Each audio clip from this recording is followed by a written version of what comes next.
Greetings, microscopists. This is Eric Miller, and you've reached part 6 in our series on where we discuss the best practices on how to purchase an electron microscope. Today, we have an issue that I've seen a lot of people fall into, but it's definitely something you should always avoid. That is, never ever tell a microscope salesman that you're only going to be getting a quote from them and that you're not even bothering to look at the competition. Let's put this into a little perspective. If you walked into a car dealership, you could not speak any sweeter words to the salesman than to say, I've got X amount of dollars and I'm going to buy a car from you today. I'm not even bothering to look at anybody else's cars or prices, not even that guy right across the street. The salesman is in heaven at this point because he knows that when it comes to negotiating over prices or warranties or accessories or whatever, he now has the advantage. He just needs to find the most expensive car you can afford and he knows you'll buy it. Or an even worse situation would be if the salesman found a really inexpensive car that you liked, but then inflated the price so that it ate up your entire budget.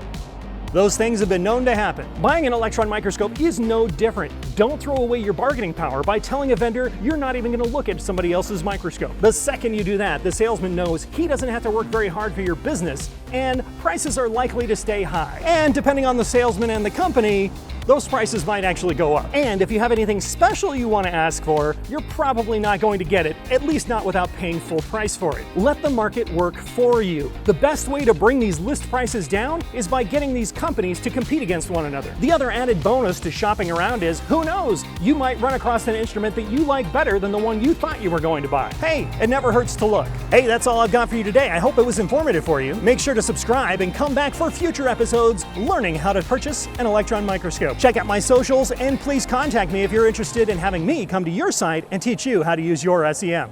Thanks. We'll see you next time.